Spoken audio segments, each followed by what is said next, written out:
Les attentes que les gens peuvent avoir vis-à-vis d'un hebdomadaire, c'est pas ça. Pourquoi ? Parce qu'ils ont moins le temps de lire, parce qu'ils ont besoin d'avoir des choses beaucoup plus essentielles. L'évasion, ils vont l'apprendre autrement. Ils vont l'apprendre en regardant une série Netflix, en écoutant de la musique. Leurs abonnements, ils les ont là.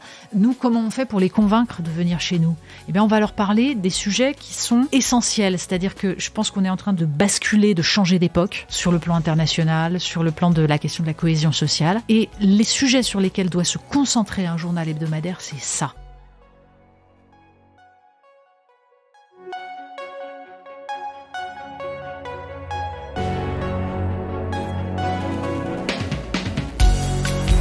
Bienvenue dans Mediarama, le podcast du futur des médias. Je suis François Desfossés et chaque semaine, je rencontre des entrepreneurs, des têtes penseuses et des experts de la galaxie média. Ce podcast est proposé par Cosa Vostra, agence de conseil tech et créative. Retrouvez-nous sur cosavostra.com.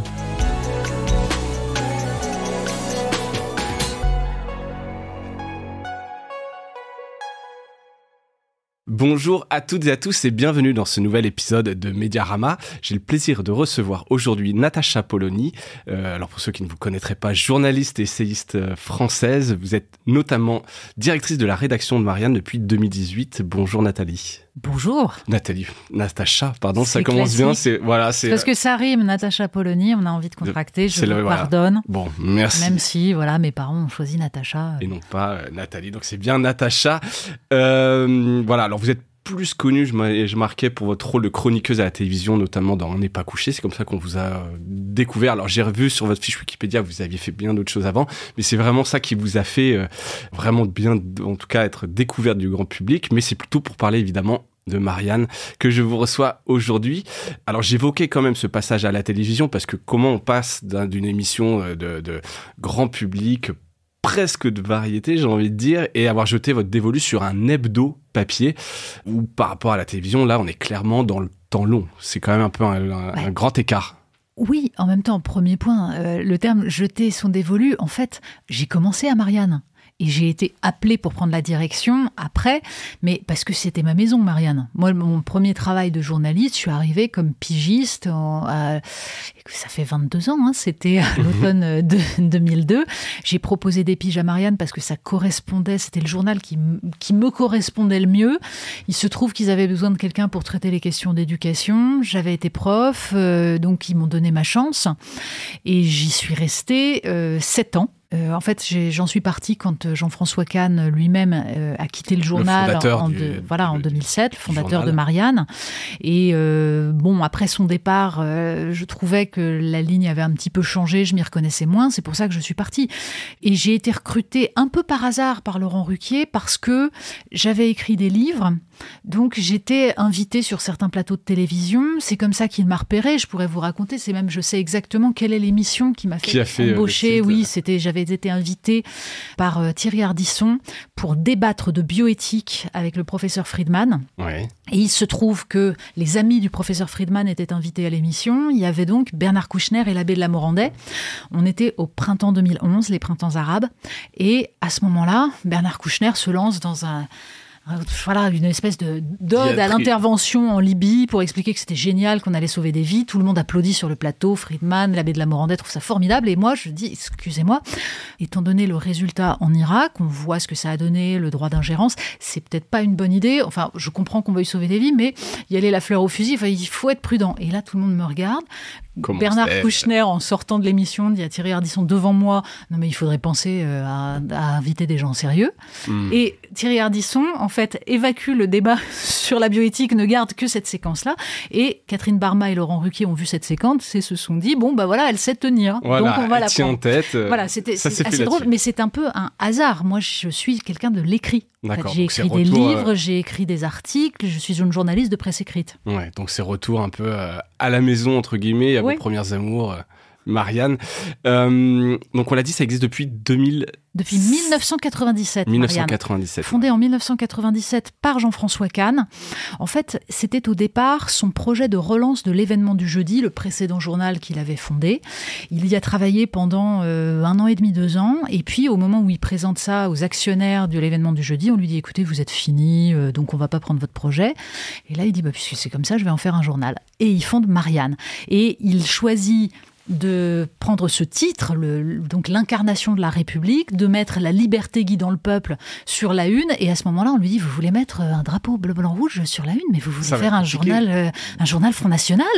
Et il était outré, encore aujourd'hui, il en parle, il dit, mais on va quand même pas abandonner ça à l'extrême droite. Et tout le but de Marianne, c'était de dire, on peut parler de tous les sujets, la sécurité, l'immigration, sans les abandonner à l'extrême droite, sans avoir peur de faire le jeu de l'extrême droite. Donc Marianne, c'est un journal qui va parler de tout et qui va mettre les pieds dans le plat. C'était ça son projet. Et d'ailleurs, ça c'est pas, non pas ténu, mais dans l'échiquier politique, alors parce que j'avais un peu cette question en préparant l'épisode, et je ne sais pas si d'ailleurs cette question a un sens réellement, est-ce qu'on doit toujours placer un magazine, un journal quelque part dans l'échiquier politique, mais c'est difficile à faire aujourd'hui. Oui, c'est notre fierté qu'on ne soit pas classable, et c'est vrai que tout le monde a envie de mettre des étiquettes, et nous, notre force, c'est de dire, et c'était le projet de Jean-François Kahn au départ, de dire, eh bien, nous allons faire un journal qui n'est ni de droite ni de gauche, parce que la République a la vocation à réunir justement des gens qui ne pensent pas de la même manière. C'est un dépassement du clivage, parce que l'idée, c'est de dire que la politique française crève de cette espèce de guerre de religion qui consiste à dire que le mec qui est dans le camp d'en face est forcément un salaud. Vous savez, c'est la phrase de Sartre, quand je dis un homme de droite, je veux dire un salaud. Ouais. C'est le degré zéro de la République et de la démocratie, c'est pas du débat politique de faire ça, c'est de la guerre de religion. Au contraire, l'idée c'est de dire il peut y avoir des bonnes idées dans tous les camps, il faut savoir les identifier et il faut savoir tout simplement se demander ce qui fait du bien au pays. On recherche ensemble le bien commun et dans le bien commun, il y a justement cette capacité à parler avec des gens avec qui on n'est pas d'accord. Moi, c'est ce que j'essaye de maintenir. C'est devenu beaucoup plus difficile qu'en 1997. J'ai l'impression, ouais, parce qu'effectivement, avec cette violence des réactions, etc., on est vite fait d'être pointé du doigt et une semaine dire ils sont de gauche ou je ne veux pas les lire ou de droite et la semaine suivante, quoi. C'est exactement, il y a cette espèce de d'hystérisation qui fait que les gens ne veulent plus entendre même une opinion qui n'est pas la leur.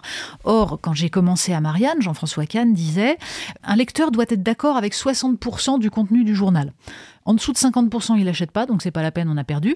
Mais il faut surtout pas qu'il soit d'accord avec 100%, parce que ce n'est pas la démocratie, justement. On n'a pas fait notre boulot s'il est d'accord avec tout. Le rôle d'un journal, c'est de surprendre, c'est d'énerver, c'est de réveiller. Donc il y a 40% où il faut le secouer, le lecteur. Et comme ça l'habitue à se forger sa propre idée. Il se demande pourquoi ça le dérange qu'on lui dise ça, et il réfléchit. Ouais, on n'est pas dans la complaisance, c'est dans le... Non. Faut bousculer un petit peu. C'est un enjeu très important parce que la facilité aujourd'hui face à un recul du lectorat, parce qu'on ne va pas se mentir, la presse, elle a de moins en moins de lecteurs, la presse en général. Eh bien, la facilité, c'est de dire on va se transformer en média de niche. On va aller parler à notre public et donc pour parler à ce public, cette communauté qui est identifiée, qui va donc devenir un public captif, il faut lui donner ce que ce public a envie de lire. Beaucoup de médias ont cette tentation-là, ça donne des trucs parfois très respectables, mais qui n'ont plus cette vocation démocratique de la presse. Oui, notamment quand on parle de politique, etc. Qu'être un média de niche sur hobby, du lifestyle ou des choses un peu précises, ça peut être intéressant et c'est quelque chose qu'on prône, nous, à Mediarama, parce que pour un business, c'est vrai que c'est bon, mais effectivement, quand on est sur des idées de société, politique, etc., on a vite fait d'être... trop niche et d'être de manquer un peu d'ouverture d'esprit. Et d'être dans le sectarisme, le principe d'une communauté. Je veux dire, ce qui fait la République, c'est l'idée de communauté politique. Nous nous rassemblons parce que nous sommes des individus qui sommes autonomes, responsables. On va se mettre ensemble, on va être des citoyens et on va décider ensemble de ce que nous voulons pour le pays. Donc, pour qu'il existe une communauté politique, il faut qu'il existe des gens qui ont envie d'avoir un destin commun. Si on commence à leur parler par communauté, eh bien, ils vivent, pour reprendre la phrase de Gérard Collomb, côte à côte et peut-être un jour face à face.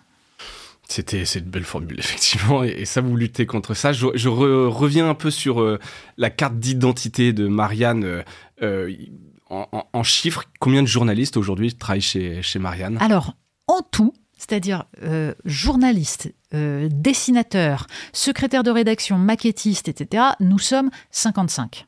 Voilà. Plus des pigistes. Ouais. Mais ça reste assez petit. Et en termes de journalistes écrivant en CDI, on doit être autour de 40, sachant qu'on peut avoir des secrétaires de rédaction qui écrivent. Ouais, par exemple, notre spécialiste BD, elle est aussi secrétaire de rédaction. Ouais, les frontières sont floues. Enfin, voilà. En tout cas, les métiers ont bien changé. Et c'est, et puis c'est une tradition à Marianne. C'est-à-dire qu'un journaliste n'est pas cantonné dans son sujet. D'abord, il est invité à s'intéresser à tout. Et s'il a une passion, on est ravi qu'il écrive sur cette passion. Ça fait partie de votre ADN. En nombre d'abonnés, entre le papier, le numérique, je ne sais pas si vous avez les chiffres. Papier, nous sommes environ à 55 000 abonnés. Et numérique, nous sommes à 13 000 maintenant depuis le lancement de la nouvelle formule. On était à 12 000 avant, on en a gagné déjà en 2 semaines. Donc ça, félicitations. Voilà. Parce que je ne sais même pas si je l'ai dit en introduction, que c'était notamment à l'occasion de la sortie d'une nouvelle formule que je vous recevais. Donc on va en parler justement de cette nouvelle formule. Mais a priori, vous me disiez en préparant le café que les chiffres étaient plutôt bons. Donc déjà, on est en fait extrêmement fiers. Pour l'instant, ça marche. On est suivis, c'est-à-dire que beaucoup de gens ont eu envie d'aller voir ce qu'on faisait. Et le pari qu'on a fait, parce qu'en effet, on va en parler, c'est assez un pari. D'abord, c'est un pari de continuer à faire un journal. Déjà de base, ça on peut le dire. Et après les news mag, on va revenir de ça.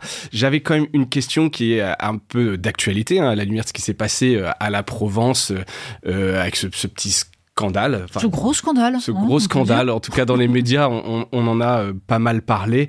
Est-ce qu'il y a des garde-fous avec l'actionnaire? Donc je rappelle, Marianne fait partie du groupe CMI, donc du milliardaire tchèque Daniel Kretinsky. Il y avait une histoire de une qui avait été officiellement retoquée ou officieusement retoquée.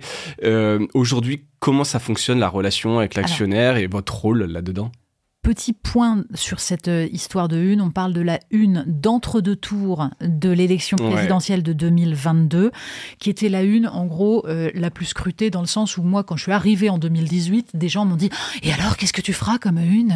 4 ans avant, on savait que... Voilà. Et moi, je leur disais « Mais mon boulot et mon projet politique, c'est d'empêcher que les Français se retrouvent avec un choix dont ils ne veulent pas. » Bon, il se trouve qu'on n'a pas réussi à empêcher ça. Donc, on se retrouve dans cette une. Cette une, j'en ai discuté avec beaucoup de gens.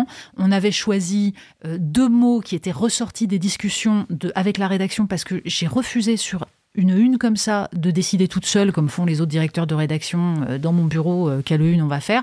On en a discuté avec la rédaction. L'idée, c'est que Macron incarnait la colère, Marine Le Pen le chaos. Donc, qu'est-ce qu'on veut? Et on suggérait donc que le chaos, quand même, c'est a priori, c'est pas bon. Mais...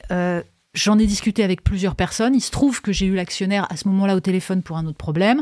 Il me dit, ma seule limite, je vous ai jamais enquiquiné sur rien, je ne suis jamais intervenu, mais je ne voudrais pas qu'un journal que je dirige, que je possède, donne l'impression d'être complaisant vis-à-vis de Marine Le Pen.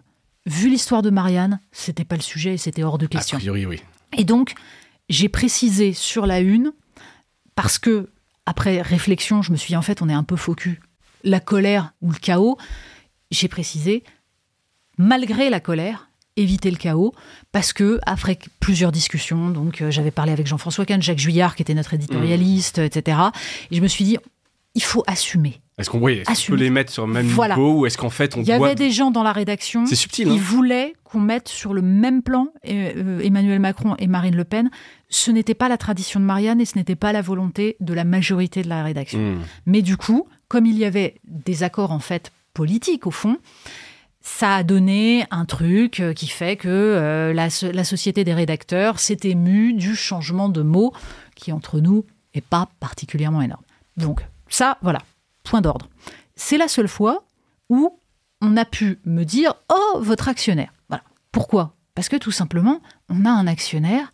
Alors, il n'y a pas de charte, vous voyez, il n'y a pas on n'a pas créé une fondation pour empêcher l'actionnaire de nommer le directeur de la rédaction, comme ça existe dans certains médias. On s'est d'ailleurs posé la question, on a fait un numéro spécial sur les médias, on s'est posé la question de est-ce que c'est la bonne solution ?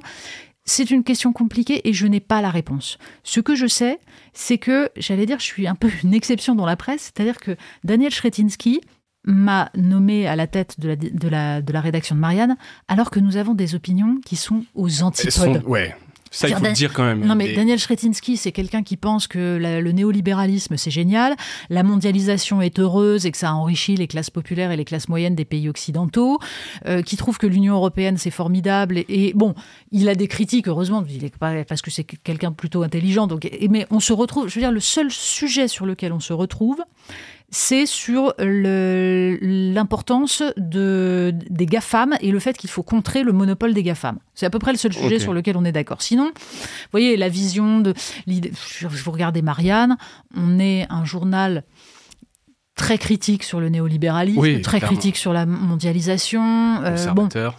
Alors, conservateur, ça dépend sur quoi. On va dire, nous, on a vocation à parler à ce qu'on appelait autrefois la gauche républicaine, aux gaullistes sociaux, à la démocratie chrétienne, c'est-à-dire voilà, tout l'arc de ceux qui pensent que l'économie ne doit pas régir le monde, mais ceux qui pensent aussi que c'est pas en collectivisant les moyens de production qu'on va s'en sortir. Fonctionner. Voilà, donc c'est tout ce prisme-là.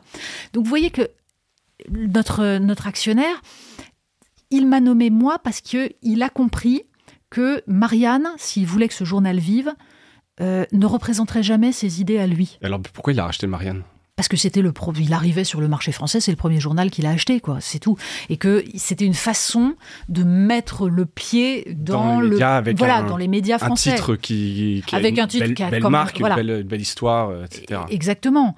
Après, je pense que c'est pas le journal, c'est pas je pense. Il a dit un jour dans une interview au Figaro que a priori dans les journaux de son groupe, c'était pas Marianne qui représentait ses idées. Vous voyez, au moins il le dit. Mais je le prends comme un hommage. Ouais, je pense quelque part ça rajoute un peu de pluralisme dans son groupe et je vais pas dire vous êtes le caillou dans la chaussure, mais en tout cas c'est. Mais c'est joli le caillou dans la chaussure. Ouais, ça pique un peu, ça empêche pas de marcher. En latin, ça se dit scrupulum. C'est un scrupule. Un scrupule, c'est le petit caillou qui vous fait mal dans la sandale. Ouais, qui gratte un peu, poil à gratter quelque part.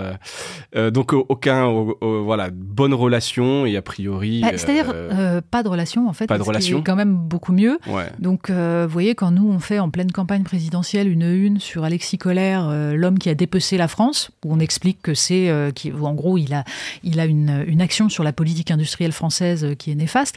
Je pense que là on prouve notre indépendance. Ouais. Vous voyez, en fait c'est par des choses concrètes que ça se prouve l'indépendance d'un journal, plus que par la question de l'organisation des structures, même si c'est important. Je dis pas que c'est négligeable, mais clairement. On parle de la nouvelle formule. Oui, mais cette nouvelle formule, non, mais c'est quelque chose d'important parce que c'est le fruit vraiment d'une réflexion, d'une réflexion collective. On s'est mis toute la direction de la rédaction de Marianne, les directeurs adjoints. On est allé discuter avec tous les rédacteurs en chef. On a regardé les études de lectorat parce que au départ, l'idée c'était de dire on avait le projet de refaire la maquette. Ça partait de là, au départ, parce que cette maquette était un peu vieillotte, parce qu'on nous reprochait souvent qu'elle était foutraque, pas très élégante. On se dit, c'est vrai qu'on pourrait peut-être faire mieux. On peut faire mieux. Et puis, à force de réfléchir sur ce qu'on voulait comme maquette, on s'est mis à réfléchir sur ce qu'on voulait comme journal. Et puis on s'est dit, mais en fait, la presse magazine va mal. C'est-à-dire que, globalement, si je vous donne les chiffres, on a chaque kiosque, toutes les semaines, les 5 news magazines principaux, c'est-à-dire Marianne, Le Point, l'Express, l'Obs et Valeurs Actuelles. Le Nouvel Obs. Oui, maintenant c'est le Nouvel Obs. Font environ 75 000, les bonnes semaines, 80 000 lecteurs kiosques. C'est ce que faisait Marianne seule il y a 7-8 ans. Vous voyez un petit peu la dégringolade ? Nous, on est numéro 2 en kiosque, juste derrière Le Point, mais vous imaginez la perte de lectorat. Donc, il est temps de se poser quelques questions, de se demander pourquoi. J'ai tendance à penser que quand les Français expliquent que, en gros, la profession qu'ils détestent le plus, ce sont les journalistes, il faut se remettre en question. Donc je me suis dit, et je pense que, c'est notre réflexion à Marianne, on s'est dit, le modèle du News Magazine est né au sortir de la Seconde Guerre mondiale. C'est un modèle qui correspondait à une époque où les gens lisaient de la presse quotidienne et ils allaient au kiosque, ils achetaient la presse quotidienne et en plus, ils allaient prendre une fois par semaine leur News Magazine, ils allaient s'installer et lire et ça leur donnait un panorama de l'actualité de la semaine, mais ça leur permettait aussi de voyager. Il y avait des grands reportages sur des pays lointains, des choses comme ça. Ça, est-ce que réellement ce sont les usages d'aujourd'hui ? Et nous qui sommes un journal, on va dire, qui déjà avait le projet en 97 d'être beaucoup plus politique, d'être politique au sens noble, c'est-à-dire d'œuvrer pour le débat démocratique. Est-ce que réellement on a envie de maintenir ce modèle qui en plus était fondé beaucoup sur les annonceurs et des abonnements qui étaient maintenus par, en gros, une fausse diffusion, c'est-à-dire on gonfle la diffusion en offrant le journal, voilà, en offrant des choses aux abonnés, par exemple, abonnez-vous, vous aurez une cafetière, abonnez-vous, vous aurez un iPad, etc. Fameuse période. Et ça permet aux annonceurs de venir. C'était ça le modèle économique. Marianne n'a jamais correspondu à ce modèle économique, et actuellement, les attentes que les gens peuvent avoir vis-à-vis d'un hebdomadaire, c'est pas ça. Pourquoi ? Parce qu'ils ont moins le temps de lire, parce qu'ils ont besoin d'avoir des choses beaucoup plus essentielles. L'évasion, ils vont l'apprendre autrement. Ils vont l'apprendre en regardant une série Netflix, en écoutant de la musique. Leurs abonnements, ils les ont là. Nous, comment on fait pour les convaincre de venir chez nous ? Eh bien, on va leur parler des sujets qui sont essentiels. C'est-à-dire que je pense qu'on est en train de basculer, de changer d'époque, sur le plan international, sur le plan justement de la question de la cohésion sociale. Et les sujets sur lesquels doit se concentrer un journal hebdomadaire, c'est ça.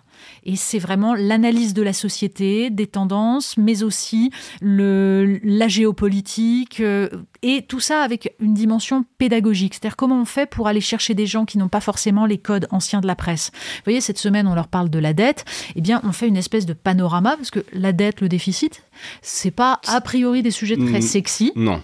Eh bien, on explique mal à se représenter exactement les mécanismes économiques. On fait du décryptage. Donc, à chaque fois, la promesse, c'est de dire on va vous faire de l'info exclusive, voilà, de l'enquête, de l'investigation.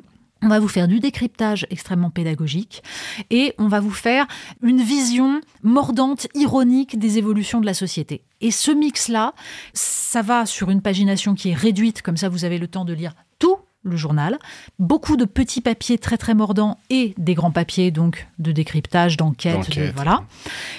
Et comme ça, on peut baisser le prix. Et on va chercher un public qui ne peut plus se payer la presse. Parce que, pardon, mais avoir des hebdomadaires qui valent 5,90 €, 6,90 €, ça va même encore augmenter, mais c'est une folie. C'est complètement dingue. Oui, qui peut se le permettre, mais fait. Voilà. En deuxième, troisième, quatrième abonnement, après Netflix, Spotify, Le Monde. Il faut se souvenir que Jean-Jacques Servan-Schreiber, quand ils font de l'Express, avait l'idée qu'un journal doit valoir le prix d'un timbre.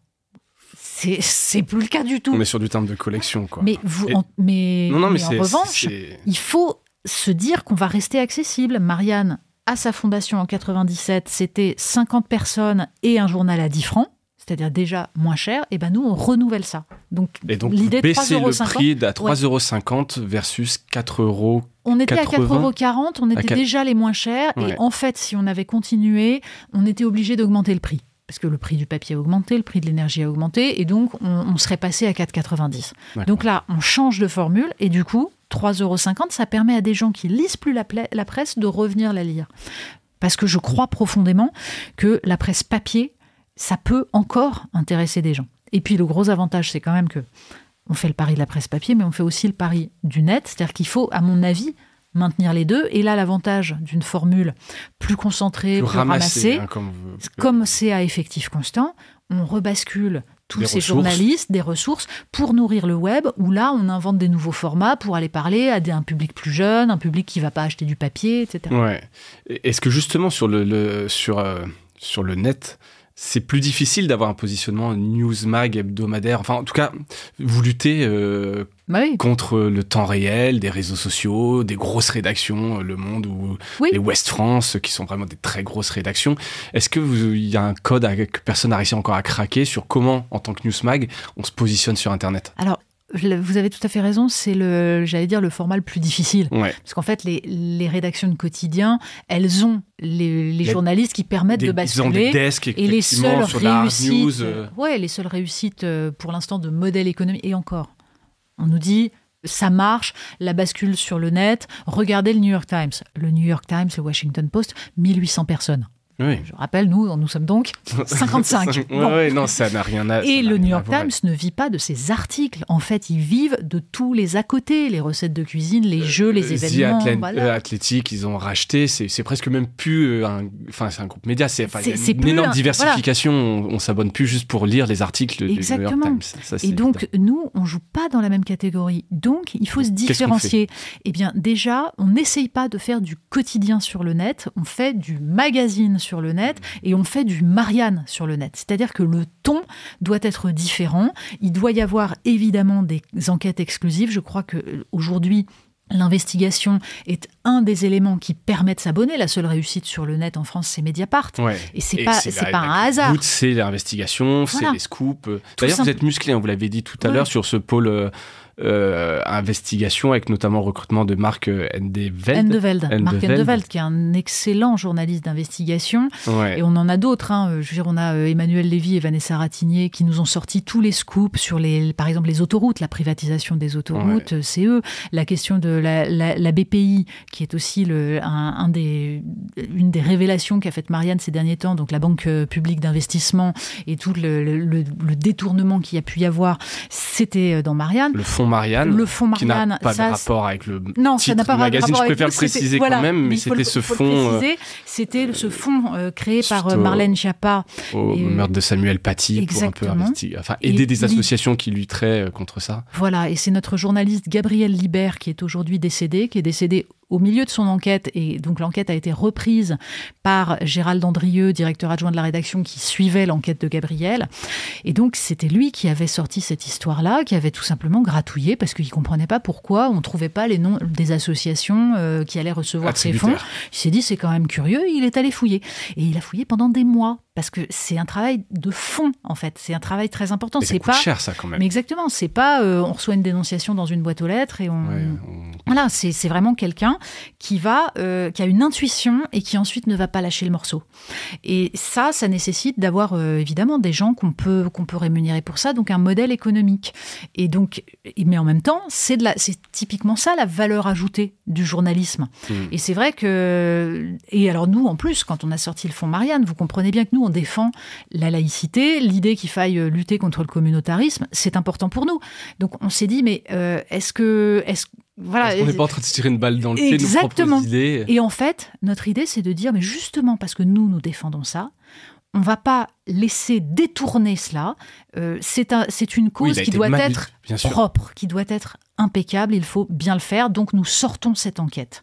Mais vous savez qu'ensuite, Mediapart s'est greffé dessus en disant, vous voyez qu'il fallait pas lutter contre le séparatisme et que c'est pas bien. Alors que nous, justement, on a sorti les faits, pas l'idéologie, les faits. Ouais. Et bon, mais l'investigation, le rôle de Marianne, c'est aussi ça. C'est de sortir de l'information qui va montrer comment les choses fonctionnent et la dérive oligarchique qui peut exister, qu'on voit tous, quand des puissants détournent le bien commun dans leur propre intérêt. Ouais. Et en fait, on s'appelle Marianne, c'est justement pour défendre ce bien commun. D'où ce nouveau slogan. Oui, la vérité n'a pas de maître. La vérité n'a pas de maître. Ça veut dire à la fois que personne ne possède la vérité et on ne prétend pas être détenteur de la vérité. En revanche, on la cherche. On cherche les faits et on cherche à montrer, à révéler. Et c'est là la clé de l'indépendance. Pourriez devenir une sorte de Mediapart quelque part. Républicain. Ouais, républicain, bien sûr. Mais... c'est-à-dire que c'est un modèle qui marche bien d'un point de vue économique. Ce qu'on veut, nous, c'est à la fois des faits, de l'éducation populaire aussi. Il y a une forte dimension d'éducation populaire. Quand on a par exemple une rubrique qui s'appelle Marianne vous rafraîchit la mémoire, c'est une rubrique d'histoire où on raconte en quoi l'histoire nous permet de penser le réel. Il y a une petite colonne aussi, le classique qui éclaire l'actualité. Ouais. C'est extrêmement intéressant. Quel film, quel livre vous devez regarder ou lire pour comprendre le monde tel qu'il est. Tout ça, ça fait partie de ce qu'on veut faire. Et c'est pour ça que j'y tiens beaucoup. Nous sommes un journal qui est un journal généraliste. On ne va pas se focaliser uniquement sur un élément. Ouais. Vous voyez, c'est pas que de l'investigation. C'est important, mais on traite tous les sujets. On a sur le net une pastille écologie qui s'appelle l'idée à la con. L'idée écologique à la con, c'est une manière drôle, un peu impertinente de parler d'écologie en décryptant les faux semblants. C'est-à-dire, par exemple, là, d'une des dernières, c'était sur le chevreuil. Est-ce que laisser pulluler les chevreuils parce qu'on ne veut pas chasser, c'est une bonne idée? En fait, l'Office national des forêts explique que c'est une catastrophe parce que le chevreuil, ça mange les bourgeons. Donc, quand on essaye de replanter des arbres, en particulier pour s'adapter au changement climatique, les chevreuils viennent bouffer, c'est une catastrophe. Donc, vous voyez, mais ça, raconté sur un ton un peu marrant par un journaliste qui connaît ces sujets-là, mais incarné, sur le bout des doigts, il s'appelle Frédéric Danhé, et honnêtement, sur les questions d'eau, de sol, c'est le meilleur spécialiste que je connaisse. Et donc voilà, ça donne un truc qui est assez accessible, qui est marrant et qui renouvelle un peu l'idée.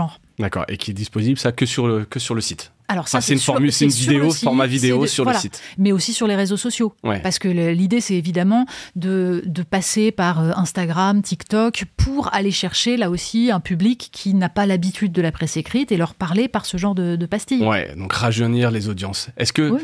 Alors, je sais pas... Donc ça passe évidemment par les réseaux sociaux, mais est-ce que c'est un objectif d'aller les chercher? Est-ce que faire de la notoriété? Est-ce que vous pensez que c'est les jeunes? Alors, on pourrait définir aussi ce qu'on dit, mais derrière attention, un jeune, ça veut pas dire grand-chose. Ça veut pas dire grand-chose, mais... En presse écrite, un jeune... c'est moins de 50 ans, limite. Exactement, c'est en dessous de 50 ans, un jeune, en presse écrite. C'est quand même... C'est bien. Je suis ravie, je suis jeune. Voilà, c'est certains critères, on est encore très peu de temps.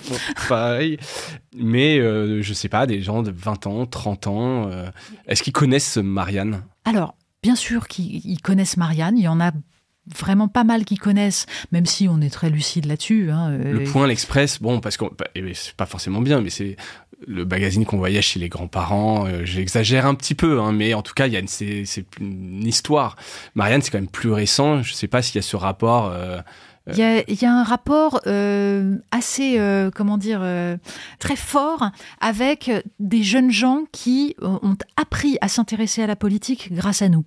Et ça m'arrive assez souvent de croiser des jeunes gens qui me disent « Mais moi, en fait, j'ai lu Marianne et j'ai commencé à m'intéresser à la politique, à m'intéresser aux grands débats. » Voilà. Et ça, c'est quelque chose qu'on doit absolument préserver, multiplier. Donc, ça nécessite évidemment de s'adresser et donc à ces jeunes gens et donc de ne pas rester dans un modèle de presse vieillot et ringard. Mais pour autant, il ne s'agit pas d'aller racoler. Mon idée est surtout pas de dire « il faut absolument rajeunir notre lectorat ». Non. On considère qu'en parlant justement efficacement de sujets qui sont des sujets de fond, des sujets dont beaucoup de jeunes gens aujourd'hui comprennent qu'ils sont essentiels, la démocratie, l'écologie, l'éducation, c'est des sujets fondamentaux. La géopolitique, aujourd'hui, n'importe quel jeune peut se rendre compte à quel point c'est fondamental de comprendre les grands enjeux, ce que c'est que ce nouveau choc des empires. Donc voilà, c'est ça aussi notre rôle. Ça nécessite d'aller parler aussi à tout un public de jeunes actifs qui, eux, ne lisent pas la presse parce que c'est à la fois pas leur culture et ils n'ont pas le temps. Et ils sont pris par autre chose. Mais en termes démocratiques, ces gens-là, ils votent. Aujourd'hui, ils votent plutôt vers des extrêmes ou alors... qui sont plus visibles, plus vocaux ou plus... Et puis, il y a toute une part des gens qui ont fait sécession. C'est-à-dire quand on en est à 50% d'abstention aux élections, c'est qu'on a un énorme problème. Donc, ça veut dire qu'il faut renouer cette confiance. Donc, essayer de montrer à tous ces gens que non, tout n'est pas pourri, qu'on peut croire en l'avenir, qu'on peut changer les choses. On a une rubrique dans Marianne là, qu'on a mise en place, c'est Marianne propose. Donc sur chaque sujet, on va être force de proposition, dire nous on ferait ça. C'est-à-dire qu'on est un journal qui est très critique, on a la dent dure, mais l'idée c'est de dire on critique pas pour le plaisir de critiquer, on critique pas parce qu'on est nihiliste et parce qu'on pense que tout le monde est pourri. On critique parce qu'on croit qu'il y aurait une autre manière de faire. Et donc on la met en avant. C'est une vision extrêmement positive de l'état de la démocratie. Journaliste de solutions, c'est de mettre en avant des solutions. Exactement. Donc là sur la dette par exemple, vous avez 9 propositions qui permettraient de rétablir les finances publiques sans faire de l'austérité. Et voilà, et on met en avant donc des choses extrêmement concrètes. On le fait on s'oblige à le faire sur tous les sujets, se dire voilà, on n'est pas simplement dans le négatif parce que les gens ont besoin de croire encore qu'on peut changer la vie. La politique, c'est ça. La définition de la politique, c'est changer la vie. Eh ben, on peut le faire. Oui, et puis surtout, on voit dans les sondages que les gens trouvent ça anxiogène, les médias. Donc, apporter un peu de choses positives sans être dans le béni-oui, etc. C'est ça, sans le côté gnangnan tout va bien aller et on va parler des petites fleurs. Non. Mais dire qu'il y a des solutions qui marchent ailleurs, regarder un peu ailleurs ce qui se fait, etc. Et de dire que ça marche quand, justement, les citoyens y croient. Quand ils se disent qu'on peut avoir une prise sur le réel. Mais du coup, on peut avoir une prise sur le réel si le réel n'est pas confisqué. D'où on marche sur les deux pieds, c'est-à-dire à la fois les propositions politiques, l'opinion, les idées, et en même temps l'investigation, tout ce qui décrypte l'oligarchie. Ouais. Et là, on a une vision de la société qui est positive. Très clair. Je reste sur les newsmag. Souvent, quand on parle de newsmag, on voit les modèles des succès anglo-saxons, The Economist, le Time ou Spectator. Est-ce que c'est possible de répliquer le succès de ces titres en France? Je pense par exemple à l'Express, on a beaucoup parlé de ses inspirations de The Economist, etc., sur la maquette. Oui, donc on se dit que c'était peut-être pas ça qu'il fallait faire. Mais je pense que déjà la différence énorme entre les anglo-saxons et nous, c'est que le marché n'est pas le même. Ce qui est d'ailleurs dommage, c'est-à-dire que la France a cessé de penser la francophonie. Bon, nous, dans Marianne, on a souvent traité de ces sujets-là parce que justement, la francophonie, c'est une dimension très importante du rayonnement de la France en tant que culture, que pensée, que langue. Mais il faut bien reconnaître que pour l'instant, un journal français n'a pas un marché international, à part, nous on a beaucoup de lecteurs en Belgique, en Suisse, voilà. Mais c'est au-delà, c'est différent. Donc on ne peut pas recopier ce que font les anglo-saxons. Les anglo-saxons ne s'adressent pas, ils s'adressent à l'humanité entière. C'est pas notre cas. Donc la question, c'est comment on fait pour parler correctement à un public qui est un public qui a une spécificité culturelle. Ouais. Par exemple, la presse anglo-saxonne est militante, en grande majorité, contre la laïcité à la française, qui est ce que nous défendons comme modèle, parce que nous croyons que c'est ce qu'il y a de plus émancipateur. C'est une liberté, la laïcité. Bon, il faut être capable de scoltiner justement toutes les attaques en règle de la presse anglo-saxonne. Donc vous voyez qu'on a des spécificités. Je crois que ça sert à rien de copier. Il faut regarder ce que font les autres, il faut être inventif. J'aime beaucoup cette capacité, par exemple, qu'ont les news magazines anglo-saxons de travailler sur l'illustration, c'est-à-dire d'être capable en une illustration de traduire un concept, une idée. Je trouve ça, mais ça nécessite justement une capacité de création géniale. Alors nous, en France, on a une tradition qui est autre. C'est pas l'illustration, c'est le dessin de presse. Le dessin de presse. Et Marianne, c'est le journal avec le Canard enchaîné qui a le plus de dessins de presse. Et là, dans la nouvelle formule, on a décidé de les mettre davantage en avant. C'est-à-dire, par exemple, toutes les semaines, je choisis les dessins. Eh bien, il y en a un qu'on va mettre sur une pleine page parce que on estime que visuellement, c'est l'équivalent d'un éditorial. Et quand vous avez un dessin de presse mordant, qui fonctionne bien, qui raconte quelque chose, eh ben c'est absolument génial. Et je crois que ça fait partie de ce qu'on doit savoir faire, nous. C'est pas copier des anglo-saxons, mais on prend nos spécificités et on les met en valeur comme eux mettent en valeur les leurs. Et il y a quand même des médias qui vous inspirent en France ou à l'international, et en disant ils sont vraiment pas mal, ou c'est des choses... En fait, on regarde tout. C'est-à-dire que on regarde la capacité de certains médias anglo-saxons à faire de l'enquête absolument géniale. On n'a pas les mêmes moyens, mais ça, ce sera toujours une question effectivement de moyens et d'échelle. Quand vous avez le New York Times qui vous sort une enquête sur les bases américaines en Ukraine, ça nécessite des moyens énormes que nous n'avons pas. En revanche, on regarde et on essaye de comprendre ce que nous, on peut faire. Quand on regarde des tas de petits médias, en fait, moi, ce qui me semble intéressant, c'est surtout ce que font des tas de médias aujourd'hui, qui sont des médias beaucoup plus confidentiels, sur le net. Il y a des tas de choses qui fleurissent, que je trouve très intéressantes. Et c'est vrai que nous, quand on a fait notre web TV, on est parti de la web TV que moi, j'avais créée, Polony TV. On en a fait Marianne TV. On a notre chaîne YouTube maintenant, c'est-à-dire que tout ça, c'est parce que justement, on est allé regarder tout ce qui se faisait, on s'est demandé quels étaient les formats qui nous correspondaient, comment on allait... Vous voyez, donc c'est extrêmement vaste, en fait. Il y a plein de choses très inventives en matière de médias. Donc la question, c'est comment on fait vivre la presse papier et surtout le journalisme tel que nous, on l'entend, en utilisant aussi les moyens nouveaux et les idées nouvelles. Ça, c'est pas évident. Personne n'a encore vraiment craqué le code, encore une fois. Je parle non.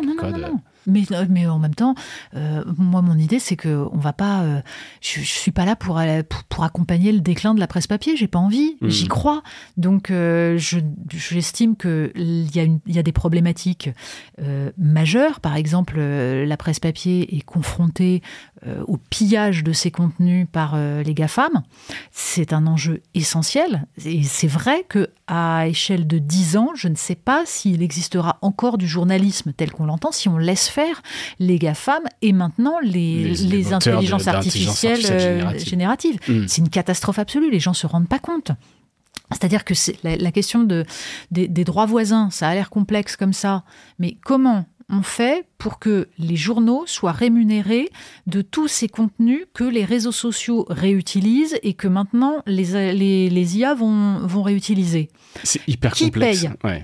Et c'est hyper complexe. Parce que tant qu'on ne sait pas exactement comment ils les utilisent, combien ils gagnent avec, et ça jamais ils le diront, c'est très difficile d'estimer ce qui est dû. Voilà, mais ce combat ne peut marcher que si les médias français et européens sont soudés. Ouais. Ça n'est pas le cas pour l'instant, c'est-à-dire que chacun... Il y a quelques cavaliers seuls. Voilà, c'est-à-dire que chacun se dit, bon, je vais m'en sortir en signant un contrat avec Google ou avec OpenAI le premier. Et comme ça, et tant pis pour les autres. Ouais. Il y a des instances quand même, le geste qui œuvrent, enfin des groupements d'éditeurs de contenu qui œuvrent justement pour travailler ensemble. Mais après, c'est vrai que des fois, la tentation est grande d'aller signer son accord dans son coin. Regardez ce qui s'est passé en Australie. L'Australie a réussi à faire payer Google. Pourquoi ? Parce que les médias sont restés groupés. Alors, cela dit, les médias sont restés groupés. Pourquoi ? Parce qu'ils ont compris que les pouvoirs publics les soutenaient.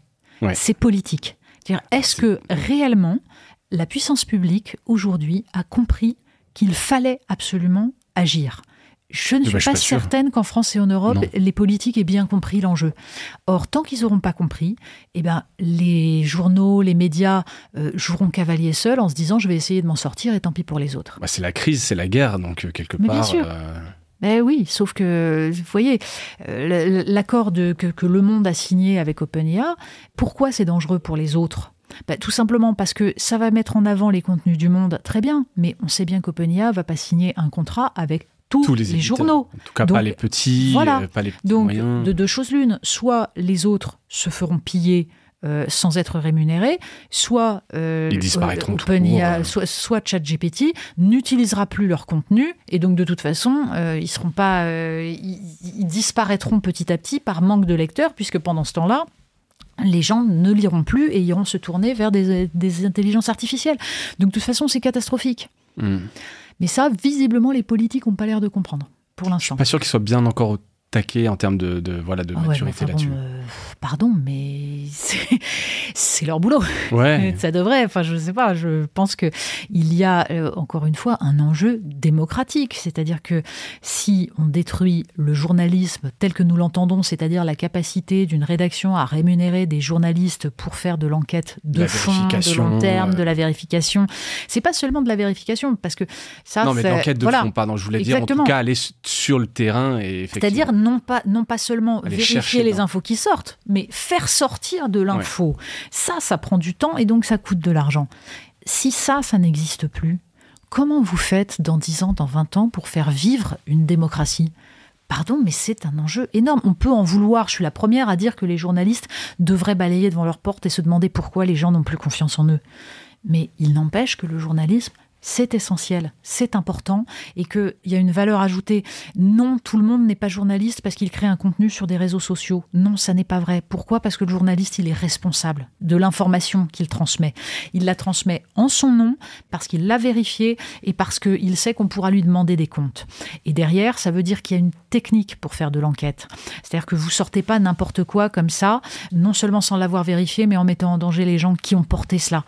Donc, il y a tout un travail. Ça veut dire que c'est un vrai métier, journaliste. C'est un vrai métier, mais c'est un vrai métier. Ça nécessite d'avoir par exemple des ordinateurs qui ne sont pas reliés à Internet pour mettre en sécurité la source qui va parler, parce que sinon votre lanceur d'alerte, si on arrive à remonter jusqu'à lui, il est mort. Donc il faut pouvoir lui garantir un minimum de sécurité. Vous voyez, donc vous n'aurez plus de lanceur d'alerte si vous n'avez pas des journalistes qui sont capables de faire ce métier-là, qui ont les techniques pour.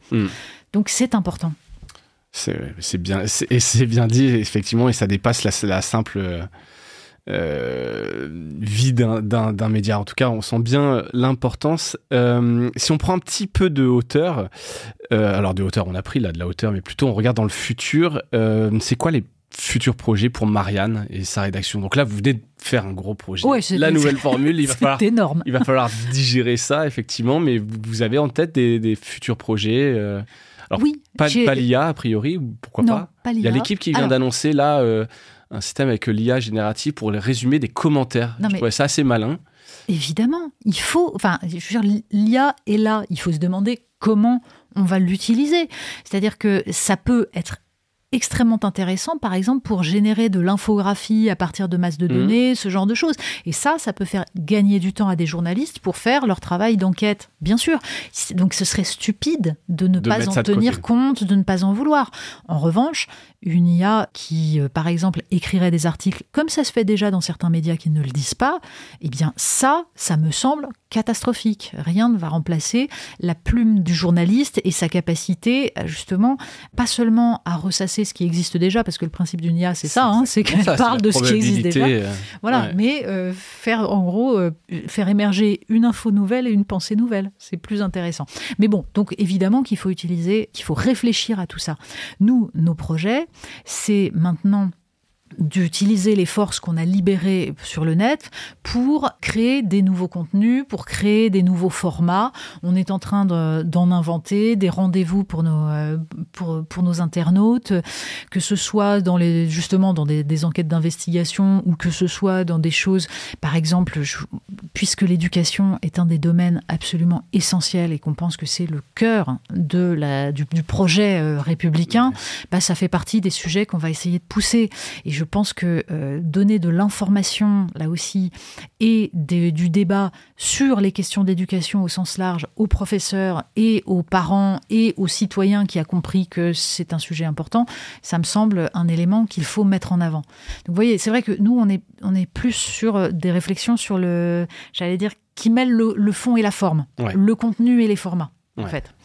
C'est des bons projets. C'est-à-dire que, comme disait Victor Hugo, la forme, c'est du fond qui remonte à la surface. Ouais. Donc la question de savoir comment on le présente est liée à ce qu'on pense. Est-ce que vous voulez faire... Mais c'est vrai qu'il y a une question de combat. J'adorerais avoir les moyens de faire des toutes petites pastilles vidéo beaucoup plus efficaces qui permettent de donner un kit de pensée sur certains sujets pour contrer le soft power de certaines, soit le soft power islamiste qui est en train de gagner, qui est extrêmement efficace et qui petit à petit grignote cet idéal républicain. Qui permet la liberté.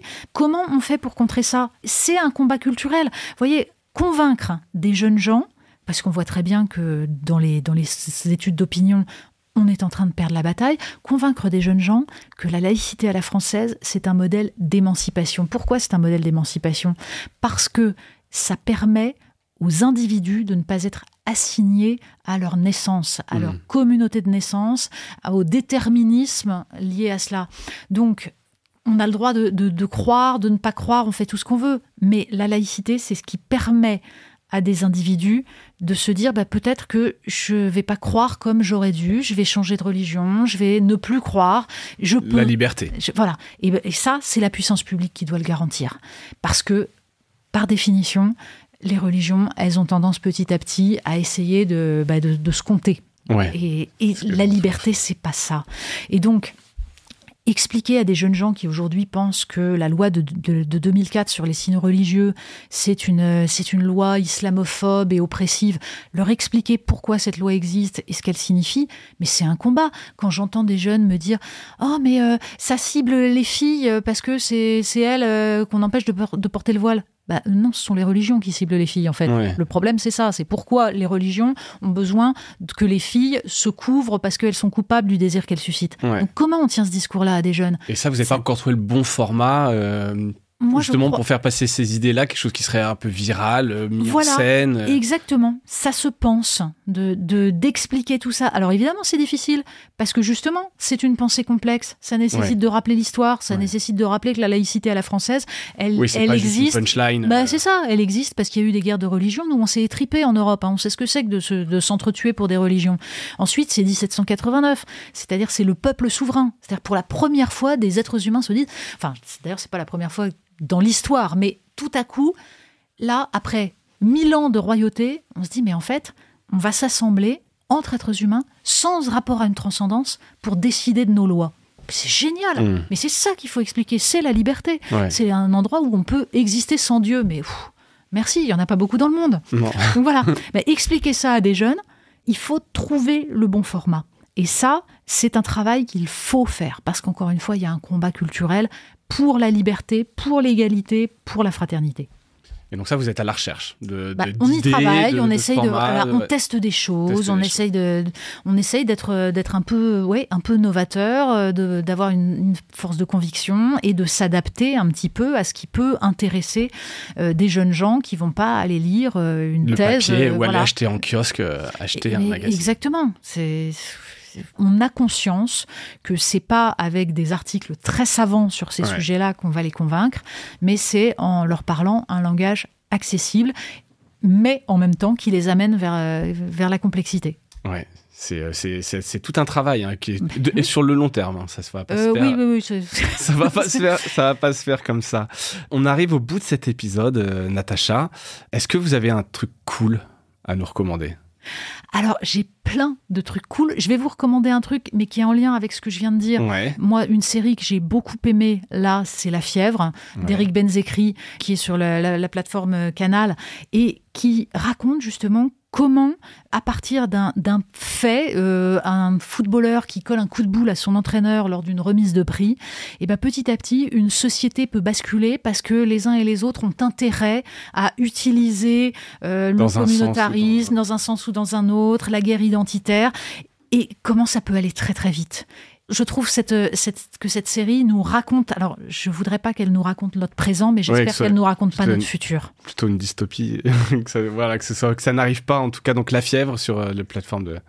Exactement. Bon. Et après, un autre truc, je sais que là j'arrive en retard parce que il est plus au cinéma, mais là, il est sur les plateformes.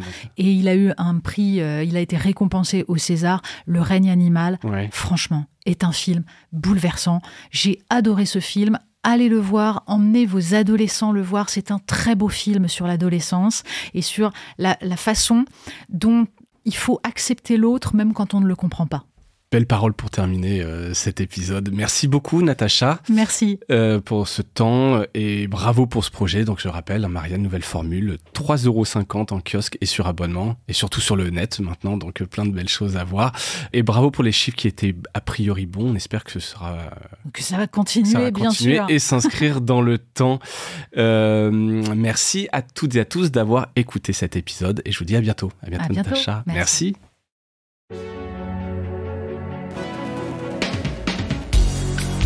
Voilà, Mediarama s'achève. Si cet épisode vous a plu, n'hésitez pas à le liker et le partager. Et puis, si vous souhaitez être accompagné par notre agence Cosa Vostra, contactez-moi par mail mediarama@cosavostra.com. Portez-vous bien.